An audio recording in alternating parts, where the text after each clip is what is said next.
Assalamualaikum warahmatullahi wabarakatuh. Saya Vanessa Rabia Aulia dengan NIM G024044 dari kelompok B6. Video ini sebagai video terakhir laporan laboratorium anatomi blok 1.2. Di sini kita akan membahas ekstremitas inferior. Jadi langsung kita masuk ke soalnya, yaitu seorang pria 23 tahun mengalami cedera lutut saat bermain futsal. Ia merasakan bunyi krek dan lututnya terasa tidak stabil. Setelah kejadian, lututnya membengkak dan sulit digerakkan. A. Jelaskan anatomi menyusun artikulasio genu yang lengkap. B. Jelaskan ligamentum yang memperkuat artikulasio genu. C. Jelaskan anatomi os femur. Baik, kita langsung membahas soal yang A. Pertama, di sini ada artikulasio bersama dengan tibia. Ini ada artikulasio femorotibialis dan artikulasio femoropatellaris. Kemudian tulang itu dilindungi kapsul sendi dalam artikulasio femorotibialis. Condylus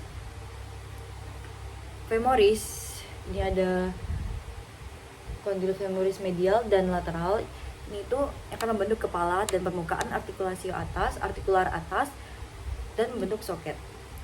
Nah, ini artikulasinya adalah bicondylaris sebagai putar dan engsel atau thoracoginglimus. Jadi ada 2 derajat bebas gerakan.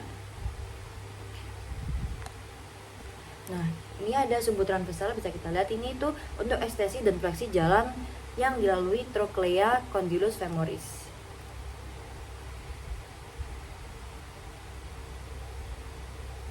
Baik, langsung kita menjawab soal yang B.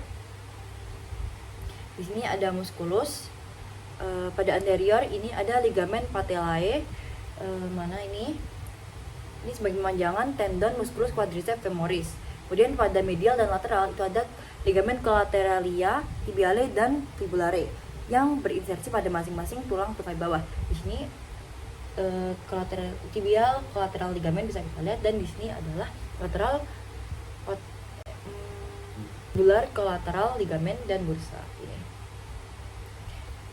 Oke. Baik. Lanjut ke pertanyaan selanjutnya. Ini lutut itu dikelilingi ligamen ekstrakapsularis yang menstabilisasi sendi dan memperkuat kapsul dari luar oleh ligamen intrakapsularis yang ada di dalam kapsula fibrosa. Sendi itu dikaitkan beberapa bursa. Jadi tadi sempat disebutkan bursa. Nah, beberapa bursa itu menghubungkan kapsul itu berhubung dengan kapsul. Nah, di sini ada contohnya, itu ada bursa suprapatellaris. Nah, di sini ada lutut bagian belakang itu ada ligamen popliteum arcuatum, jadi sebagai yang jalan berlawanan dan menyebatani musculus popliteus.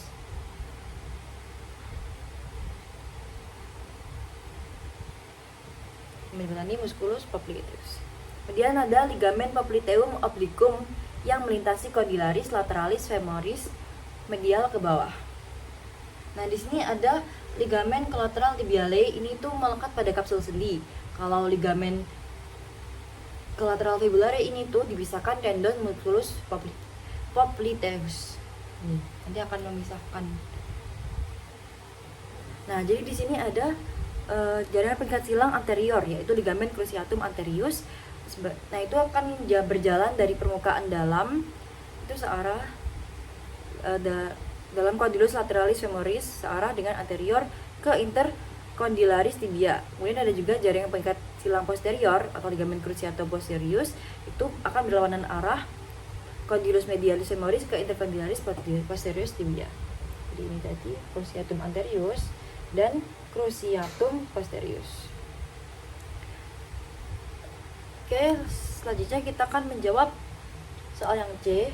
Jadi ini ada femur, itu ada proksimal, itu ada yang perlu kita ketahui itu ada trochanter mayor dan minor di dorsal.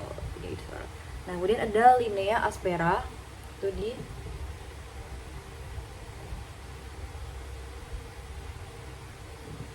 ini linea aspera. Ada labium lateral dan labium medial.